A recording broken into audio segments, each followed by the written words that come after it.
Pada tanggal 15 Agustus 1945, Kaisar Hirohito memerintahkan penghentian permusuhan terhadap Sekutu. Setelah sebelumnya, yaitu pada tanggal 14 Agustus 1945, Sekutu menjatuhkan bom atom di kota Hiroshima dan Nagasaki. Berita tentang genjatan senjata yang dilakukan oleh Jepang ini disiarkan di radio Jepang dari Tokyo. Ternyata, siaran tersebut tertangkap di Indonesia dan Sultan Syahrir mendengarnya.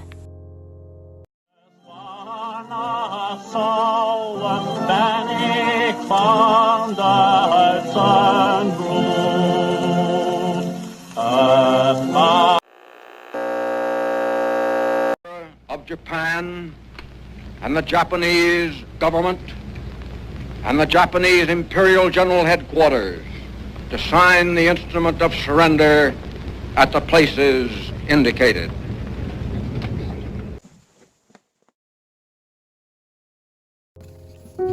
Dari yang kudengar, Sekutu telah menjatuhkan bom di kota Hiroshima dan Nagasaki. Benar itu, Jepang sudah tak ada wewenang lagi di negeri kita. Kita harus memanfaatkan momen ini. Kalau begitu, kita harus segera memproklamirkan kemerdekaan. Setelah mendengar berita kekalahan Jepang, Khairul Saleh segera merencanakan pertemuan dengan anggota golongan muda lainnya untuk membicarakan masalah proklamasi kemerdekaan. Pertemuan ini dilangsungkan di Jalan Pegangsaan Timur nomor 17 Jakarta, pukul 20.00 waktu Indonesia Barat. Teman-teman sekalian, sudahkah kalian mendengar berita tentang kekalahan Jepang? Belum kawan, dari mana kau tahu tentang itu? Barusan saya dan Sukarni bertemu dengan Syahrir dan mendengar di radio tentang berita gencatan senjata itu. Berarti negeri kita sekarang dalam kondisi vacuum of power. Benar, demikian saya mengumpulkan kalian semua di sini untuk membicarakan soal ini. Kita harus memanfaatkan situasi ini untuk memproklamirkan kemerdekaan. Tepat sekali, kalau begitu kita harus membagi tugas. Khairul dan Wikana, kalian pergi ke kediaman Soekarno untuk menyampaikan kabar ini. Saya dan Bung Darwis akan memerintahkan anggota pemuda untuk merampas kekuasaan dari Jepang.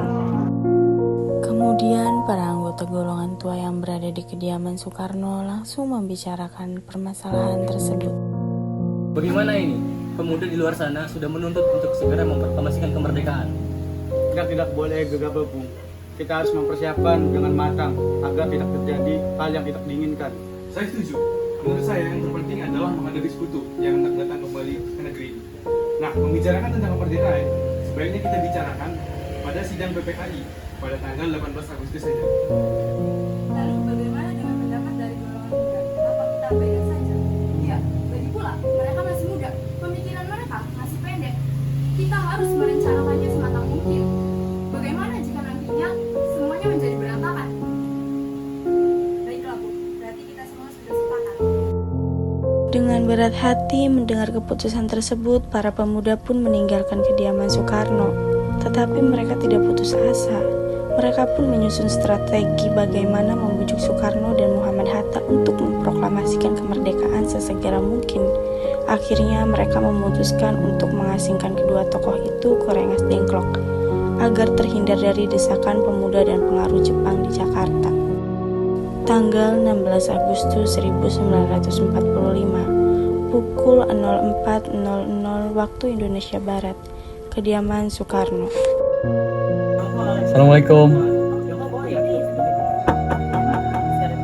Assalamualaikum. Waalaikumsalam. Ada apa saudara datang sebegini?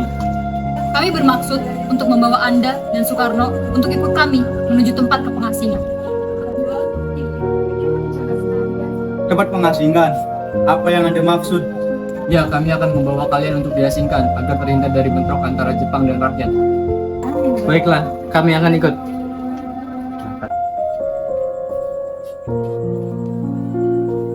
Hilangnya Soekarno dan Muhammad Hatta secara misterius pagi itu menimbulkan kepanikan di kalangan para pemimpin di Jakarta. Peristiwa ini baru diketahui oleh Mr. Ahmad Subarjo pukul 8 pagi. Apakah saudara tahu keberadaan Soekarno dan Bung Hatta? Maaf, saya tidak tahu, Bung. Katakanlah kepadaku di mana mereka. Akan aku jamin mereka selamat saat kembali ke Jakarta dan akan aku jamin kemerdekaan ini untuk kalian di hari esok. Akankah Anda bersumpah untuk itu? Percayalah padaku, wahai anak muda. Baiklah, kami akan menunjukkan tempatnya di Rengas Dengklok. Hai anak muda, tolong antar kami ke Rengas Dengklok. Maaf, saya Pak. Baiklah, kalau gitu. Baiklah. Perundingan dengan Soekarno di Rengas Dengklok. Nah, sekarang mengapa saudara sekalian membawa kami ke sini? Maafkan atas kelangkaan kami, Bu. Ini demi keselamatan Anda. Kami ingin membicarakan masalah proklamasi kembali. Bukankah tempoh hari sudah kami katakan kepada kalian, masalah kemerdekaan masih akan dibicarakan dalam sidang PPKI? Memang benar adanya, tetapi kami semua berpendapat, mengapa harus menunggu untuk dimerdekakan oleh Jepang? Mengapa harus menunggu hasil sidang PPKI? PPKI itu buatan Jepang, Bu. Kami ingin memproklamasikan kemerdekaan tanpa campur tangan dari Jepang. Pendapat itu benar, namun kita terlalu dini untuk memproklamasikan kemerdekaan. Selain itu, kita masih belum siap. Kita masih butuh bantuan dari Jepang untuk merdeka. Bagaimana bila perkataan Jepang tentang kemerdekaan bangsa kita hanya janji manis belaka? Apa yang Anda lakukan? Apakah akan selamanya menunggu janji itu, Bung? Kita harus segera memproklamasikan kemerdekaan sekarang juga, demi rakyat yang sudah bertahun-tahun terbelenggu oleh penjajahan Jepang di tanah air mereka sendiri. Mereka berhak bebas, dan sekaranglah saatnya.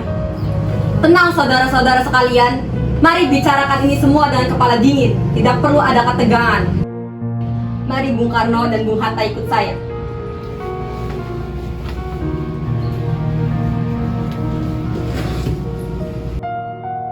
Saya mengerti pertimbangan Anda mengenai masalah proklamasi ini. Kita memang belum mempertimbangkan semuanya dengan matang, tapi saya yakin kita dapat bangkit dan memanfaatkan kondisi saat ini. Karena kesempatan tidak akan datang dua kali, Bung. Apa yang mereka katakan itu benar, dan saya membela mereka. Tetapi, apakah kita bisa? Akankah ini semua mungkin dilakukan? Tentu mungkin, Bung. Asal kita berusaha, pasti kita dapat menemukan jalan keluarnya. Lagi pula, para pemuda di Jakarta sudah mempersiapkan serangan untuk Jepang dan sekutu yang tidak menyetujui proklamasi bangsa kita. Baiklah, kita setuju. Kita akan memproklamasikan kemerdekaan tanpa ada campur tangan Jepang. Pada pukul 17.30 waktu Indonesia Barat, rombongan dari Jakarta tiba di Rengas Dengklok untuk menjemput Soekarno dan Muhammad Hatta.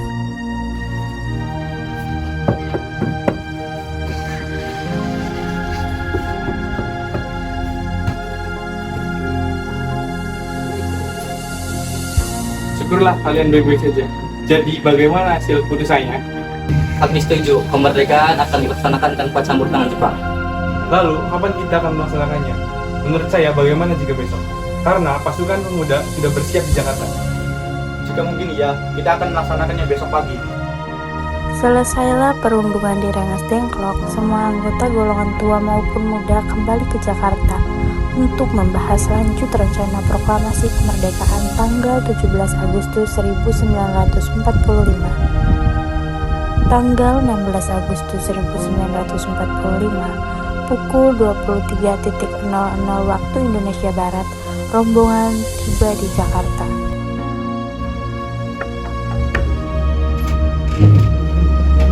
Selamat malam, ada apa, Bung? Maaf mengganggu Anda malam-malam begini. Kami perlu tempat untuk membicarakan, merencanakan kemerdekaan yang akan diadakan di hari esok. Kalau begitu silakan masuklah, gunakan ruangan yang Anda butuhkan, saya akan pergi saat dulu.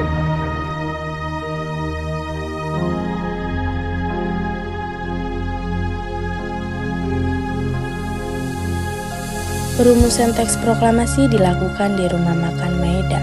3 eksponen pemuda yaitu Soekarni, Sudiro, dan BM Dia menyaksikan Soekarno, Muhammad Hatta, dan Mr. Ahmad Subarjo membahas perumusan naskah proklamasi. Acara perumusan naskah proklamasi berjalan lancar. Tidak ditemukan kesulitan untuk menemukan rumusan yang tepat. Sebagai hasil pembicaraan, mereka bertiga diperoleh rumusan yang ditulis tangan oleh Soekarno. Pada tanggal 17 Agustus 1945 pukul 04.00 waktu Indonesia Barat, dibacakanlah rumusan naskah proklamasi untuk yang pertama kalinya di depan para hadirin yang berada di Rumah Maeda, yang langsung disetujui. Namun, kemudian timbullah persoalan tentang siapa saja yang akan menandatangani naskah proklamasi.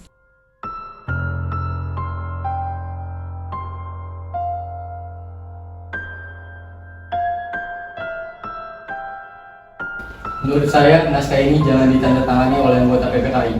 Memang kenapa? Lantas siapa yang akan menandatanganinya? PPKI itu kan bentukan lembaga Jepang. Kita sudah sepakat tadi untuk melaksanakan proklamasi tanpa campur tangan Jepang. Kau benar nak, bagaimana itu? Adakah dari kalian punya pendapat untuk menyelesaikan masalah ini? Bagaimana naskah ini ditandatangani oleh hadirin yang datang saat ini? Seperti Amerika ketika menandatangani teks deklarasinya. Jangan. Sebaiknya kita tidak boleh meniru. Kita harus berbeda dari bangsa lain. Lalu bagaimana Bung Karno? Karena ini semua berkat jasa-jasa Indonesia berarti atas nama bangsa Indonesia. Saya setuju dan saya punya usul. Yang menandatangani teks hanya 2 orang, yaitu Anda dan Bung Hatta sebagai wakil bangsa Indonesia. Bagaimana? Usul yang bagus. Bagaimana hadirin? Setuju. Setelah semuanya setuju, Soekarno memerintahkan Sayuti Malik untuk mengetik teks proklamasi.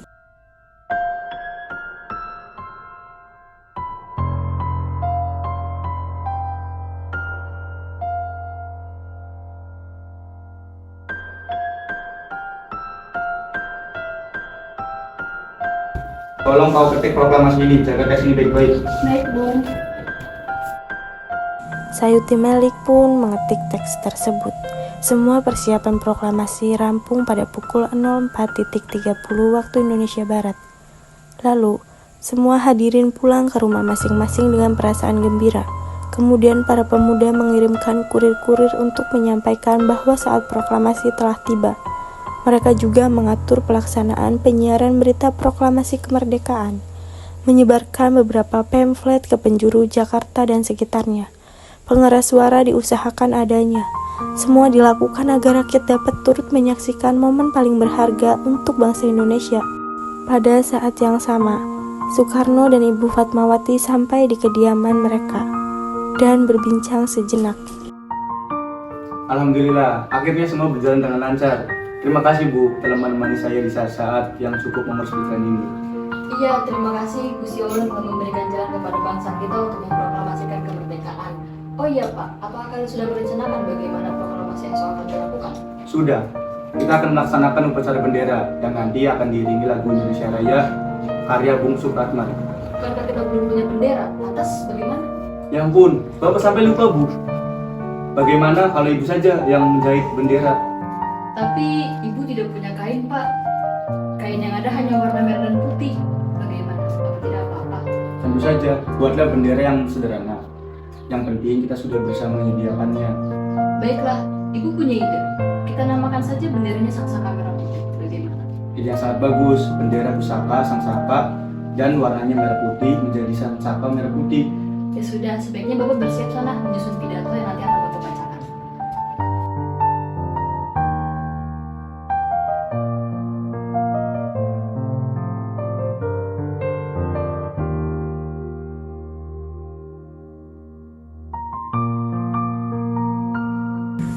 Hari Jumat, pada tanggal 17 Agustus 1945, pukul 10.00 waktu Indonesia Barat, di Jalan Pegangsaan Timur nomor 56, dilangsungkan proklamasi kemerdekaan Indonesia.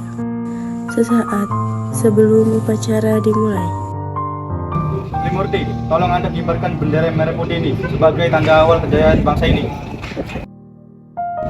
Siap, Bung. Saya akan menyuruh anak didik saya untuk mengibarkannya. Hai kalian! Jaga baik-baik bendera ini. Kalian mendapat penghormatan untuk pertama kali dalam sejarah Indonesia untuk mengibarkannya. Siap, Komandan. Tiba saatnya upacara proklamasi kemerdekaan Indonesia. Tokoh-tokoh pejuang Indonesia telah hadir di lokasi. Di antaranya yaitu Mr. Alexander Andreas Maramis, Haji Omar Said Cokroaminoto, Otto Iskandar Dinata, Ki Hajar Dewantara, M. Tabrani, dan lain-lain. Suasana menjadi sangat hening. Soekarno dan Hatta dipersilahkan maju beberapa langkah dari tempatnya semula. Soekarno mendekati mikrofon dengan suaranya yang lantang dan mantap. Soekarno pun membacakan pidato pendahuluan sebelum beliau membacakan teks proklamasi. Saudara-saudara sekalian, saya telah meminta saudara hadir di sini untuk menyaksikan peristiwa maha penting dalam sejarah bangsa kita. Berpuluh-puluh tahun kita bangsa Indonesia telah berjuang untuk merdeka, bahkan telah beratus-ratus tahun lamanya. Gelombang aksi kita tidak putus dalam berjuang untuk memerdekakan negara ini. Kita jatuh bangun menyusun kekuatan untuk menggapai cita-cita Indonesia bebas dari penjajahan bangsa lain. Semalam kami para pemuka-pemuka rakyat Indonesia dari berbagai penjuru bergabung untuk memusyawarahkan, dan permusyawaratan itu seia sekata berkata, inilah saatnya bagi kita untuk mengobarkan api revolusi kemerdekaan Indonesia. Saudara sekalian, dengan ini kami menyatakan kebulatan tekad itu. Dengarkanlah proklamasi kami.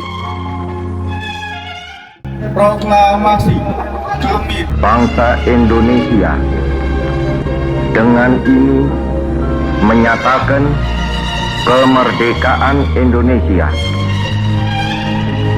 Hal-hal yang mengenai pemindahan kekuasaan dan lain-lain diselenggarakan dengan cara saksama dan dalam tempo yang sesingkat-singkatnya. Jakarta, 17 Agustus 1945, atas nama bangsa Indonesia, Soekarno, Hatta.